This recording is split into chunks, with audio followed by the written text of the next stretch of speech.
Olá, namastê, tudo bem com você? Espero que sim. É que eu vim aqui compartilhar com você mais um ensinamento do que eu venho também aprendendo da conexão entre a psicanálise e a prática do Ashtanga Yoga.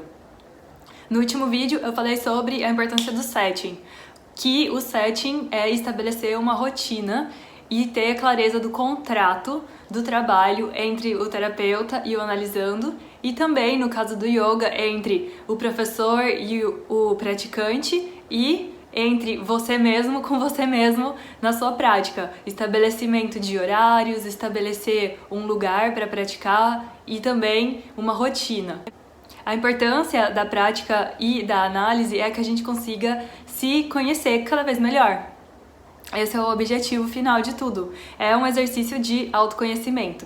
As ferramentas são diferentes, porém, no meu entendimento, o jeito de trabalhar, né, a ferramenta é diferente, mas o objetivo final é o mesmo. É que a gente consiga se livrar do sofrimento o máximo possível e ser feliz. Fazer o que a gente veio fazer aqui na Terra. E conhecer quem a gente é para saber quais são os nossos dons e talentos e como a gente pode seguir auxiliando na evolução, tanto nossa quanto da humanidade. Hoje eu vou falar sobre criança interna e também o que isso tem a ver com a psicanálise. Como você sabe, eu falei isso no vídeo passado, eu gostava e gosto muito de estudar sobre a psique dos bebês e a relação entre a mãe e o bebê. Num desses meus estudos que eu lembro muito bem, uma das teóricas que eu mais gosto de ler se chama Françoise Doutot. Ela é uma francesa já falecida e ela tem uma teoria maravilhosa sobre a psique dos bebês e das crianças bem pequenas. Ela começou seguindo na mesma linha da Melanie Klein, que foi uma analisando a do Freud, e depois quebrou com o Freud porque ela começou a analisar o psiquismo dos bebês bem pequenos, e para o Freud isso não era possível. Ele acreditava que você só podia analisar depois de adulto, que a psique era formada até os 5 anos de idade, mas que a análise mesmo só poderia ser feita através mesmo das palavras e dos atos falhos e dos sonhos nos adultos. Mas outros psicanalistas foram estudando com Freud e quebrando com ele porque eles tinham como eu vou dizer, uma transformação dessa teoria numa observação também própria deles na clínica deles. Então a Melanie Klein começou a estudar o psiquismo dos bebês, assim como a Ana Freud também começou a analisar crianças. E para esses psicanalistas, o mais importante, além de, claro, analisar os sonhos e os atos falhos, era analisar a brincadeira. E nos bebês, era analisar como eles eram totalmente, porque o bebê, ele não tem quase nenhuma defesa ainda, né? Então, você pode ver, tá claro o que tá acontecendo. Claro que tem que ter um treinamento e um estudo, não é todo mundo que consegue ver. Porém, e uma sensibilidade também, é muito importante porque não tem palavra, então é muito importante a gente ter uma conexão da gente com a gente mesmo, no nosso interno, com o que a gente tem do nosso inconsciente, uma compreensão para que a gente possa olhar para um bebê, por exemplo, e na nossa intuição, nas nossas sensações, conseguir traduzir em palavras o que a gente está sentindo. Isso também tem a ver com o conceito de projeção, sobre o qual eu vou falar no próximo vídeo, porque também é um conceito bem complexo. Mas a projeção, basicamente, aqui, para fechar o assunto, ela é a base para o trabalho do analista, uma das importantes bases. E a projeção só pode acontecer se tiver um setting bem colocado, uma rotina.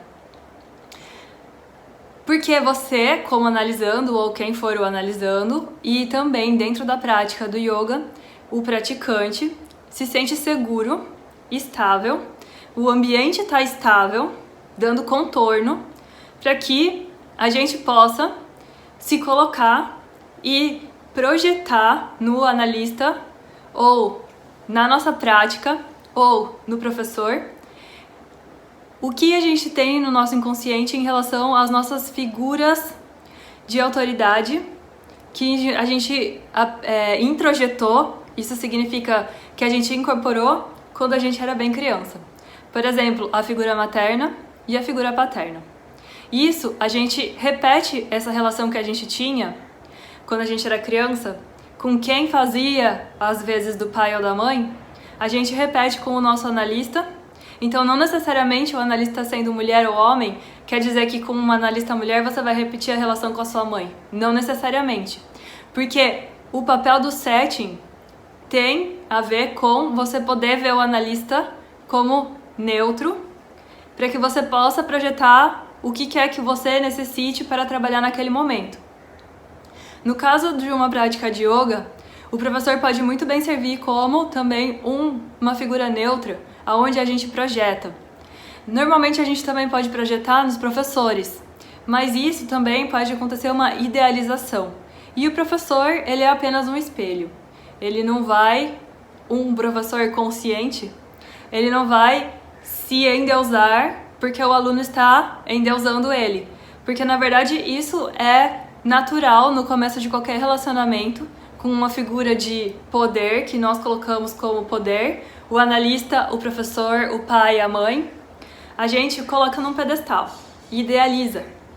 Mas eu sinto que a sabedoria do professor e do analista está em não se deixar ser idealizado, não se sentir neste patamar mais elevado.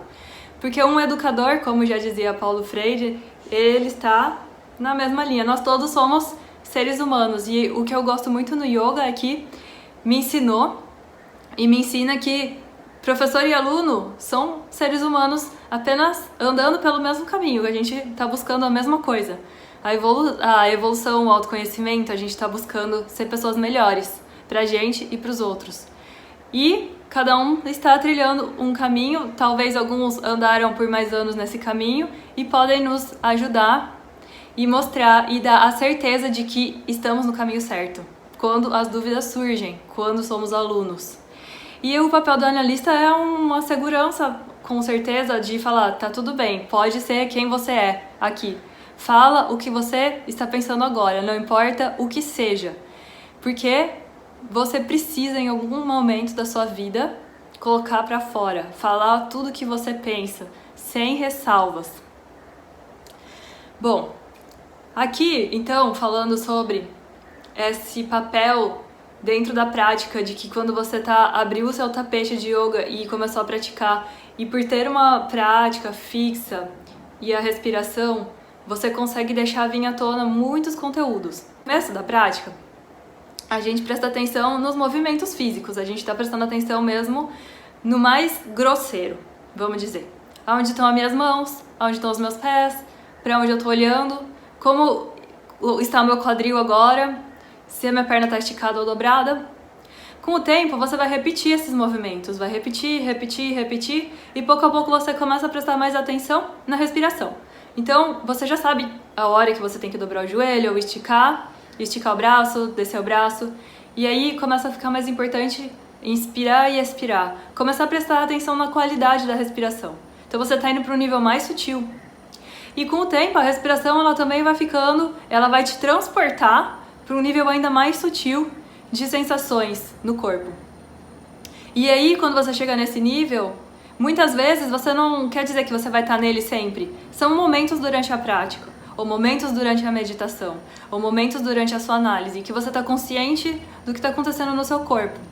E essa consciência constante do que está acontecendo no seu corpo está conectado com o inconsciente. Então aí você está conectando com uma camada mais profunda do seu ser, ou mais sutil. E conectando com isso, você começa a se conhecer. Partes que você não conhecia, tanto escuras como as suas sombras, quanto a luz.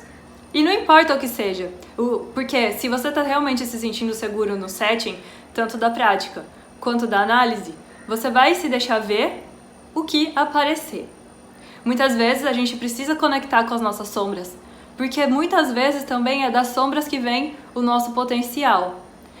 E as sombras, elas estão na negação, por isso que elas são sombra. Elas estão no nosso parte que se defendeu dessa parte nossa. E que essa defesa foi criada quando a gente era muito pequeno. E também, como eu disse no outro vídeo, As nossas defesas, na maioria das vezes, são inconscientes. Nem sempre a gente sabe que a gente está se defendendo de alguma coisa. Se a gente soubesse, seria fácil, né? Mas quando a gente começa a observar através do movimento, da fluidez, da respiração, ou através da fluidez da nossa palavra, quando a gente está sendo analisado, quando a gente pode falar o que vier à nossa mente, a gente consegue descobrir coisas que surgem do nada. Pensamentos, sensações, talvez inexplicáveis, e que, porque a gente está num contexto seguro, a gente pode simplesmente estar com isso e observar. Porque no final das contas é trazer para a consciência. E o que isso tem a ver com a análise dos bebês que eu estava falando, que a Françoise Dolto fazia? A Françoise Dolto, ela trabalhou muito tempo, ela criou um orfanato. Ela trabalhava com bebês, crianças que foram abandonados, principalmente na Segunda Guerra Mundial, lá na Europa. E ela é francesa. Eu me lembro muito de uma história, e essa história me tocou muito, e é ela que eu quero compartilhar com vocês aqui, que a Françoise Dolto, ela conversava com os bebês. Ela nomeava para eles, ela, com a sensibilidade que ela tinha, ela conseguia sentir o que estava acontecendo e colocar em palavras. E essas palavras ela falava para o próprio bebê. E aí as coisas podiam mudar, e mudavam. Isso também trouxe à tona quando eu estava conversando com uma amiga minha que tem um filho bem pequeno, de 2, 3 anos, e ele estava tendo alguns ataques de raiva momentâneos, e ela não sabia o que fazer. E aí eu lembrei dessa história e eu falei, por que você não fala pra ele exatamente que ele tá sentindo raiva? Talvez funcione, né? E uma outra coisa que funcionou também foi quando rola um desapego. Porque a gente sabe muito bem que essa relação mãe-bebê é uma coisa bem complexa. A história é o seguinte. Tinha um bebê e ele tava anoréxico. Ele não queria comer. Ele não comia, não mamava. Tava perdendo peso, ele podia morrer. A gente sabe que bebê pequeno, quando perde peso, é muito fácil de falecer. E ela pega ele no colo e ela fala pra ele, você pode escolher. Você está escolhendo deixar o seu corpo, deixar a vida. Mas você pode escolher também ficar aqui. Isso que você está fazendo vai te fazer morrer. Mas se você decidir voltar a comer, você vai ter a chance de voltar de viver. E logo depois disso, o neném começou a mamar de novo. A gente pensa que os bebês não entendem quando a gente fala. Mas sim, eles entendem, principalmente quando a gente está falando com clareza e com o coração. Isso é o mais importante. E o que isso tem a ver com a prática do yoga? Como eu falei, quando a gente está praticando, essas partes inconscientes que tem a ver com o nosso bebê interno começam a aparecer. E, por exemplo, na análise, quem vai fazer o papel do analista, como a Françoise Dolto fez, e nomear esses sentimentos é o próprio analista. E também é muito interessante que com o tempo, quando a gente faz análise por bastante tempo, ou um tempo considerável, a gente consegue ser o nosso autoanalista. Pouco a pouco a gente vai internalizando também essa figura de deixa eu ver o que eu tô sentindo. Será que é raiva? Será que é tristeza? E antes que a gente reaja à situação e piore as coisas, a gente pode só abraçar. Porque o contexto do setting e o próprio papel do analista, eles estão ali para abraçar o que quer que surja, acolher o que quer que surja. A gente se sente aceito assim como a gente é. E o papel da yoga é o que? É o mesmo. É que a gente aprenda a se aceitar do jeito que a gente é. A gente não tá indo praticar yoga para mostrar para os outros o quão bom nós somos. A gente tá indo praticar yoga para se colocar frágil, para se colocar aberto, para aprender coisas que a gente não sabe, para errar e tudo bem. Tá todo mundo passando por algum processo. Então você também está se sentindo acolhido. Dentro do yoga não existe conceito de competição, não existe conceito de apresentação. Só você com você mesmo e o seu tapete. E muitas vezes o professor te ajudando a dar o contorno ou a própria prática. Então, dentro da prática do yoga, a gente vai aprendendo também a se conectar com esse analista interno ou esse observador interno. Esse observador que todo mundo já tem, mas que a prática e o analista, eles vão ajudar a gente a mostrar pra gente que a gente já tem isso. Um bom professor é aquele que vai ajudar a gente a mostrar pra gente que a gente tem um observador interno que é imutável. Então, tudo que acontece na nossa mente muda o tempo todo. Só que existe alguma coisa que tá vendo que tá tudo mudando o tempo todo. O que é isso? Esse observador.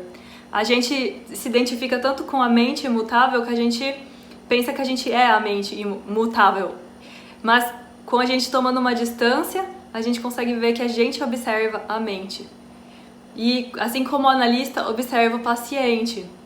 E a gente, praticando, a gente vai observando o corpo, a respiração, e a gente vai vendo que tem alguma coisa ali que não sai do lugar, que tá vendo tudo isso acontecer e que não está num lugar fixo.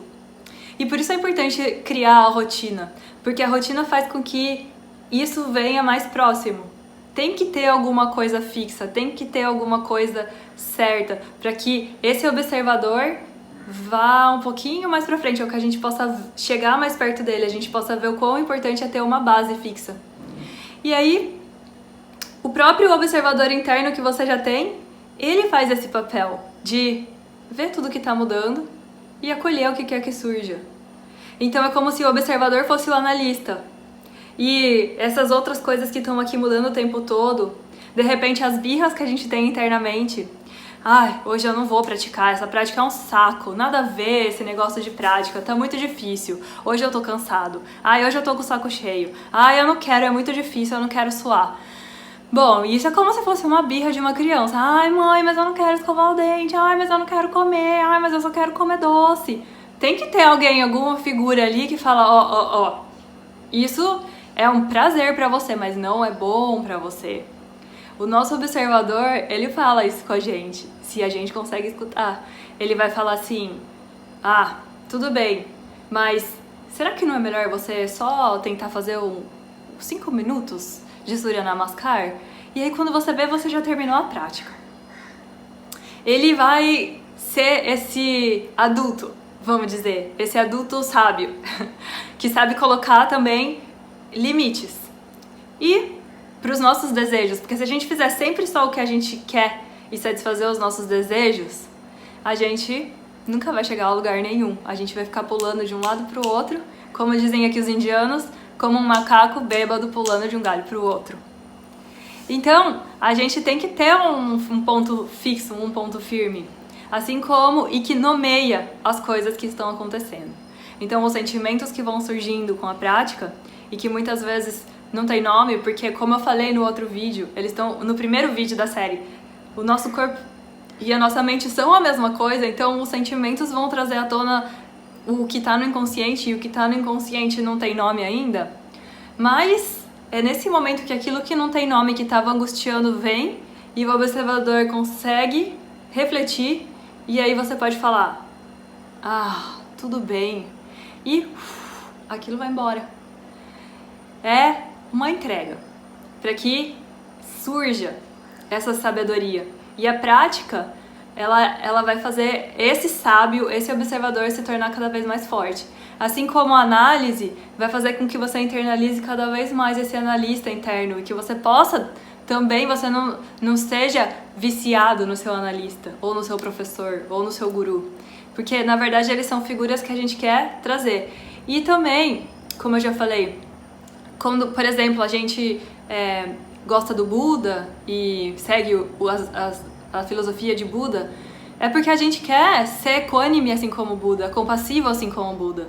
Não porque a gente necessita que toda hora ele fale o que a gente tem que fazer.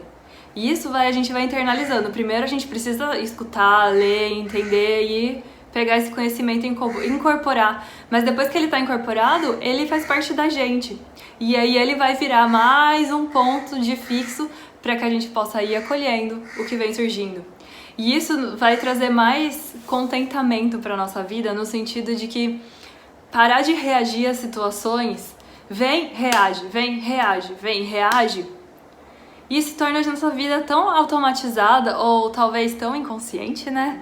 Ou talvez tão infeliz, porque a gente sempre vai estar flutuando com as flutuações da mente e com as flutuações do que está acontecendo fora.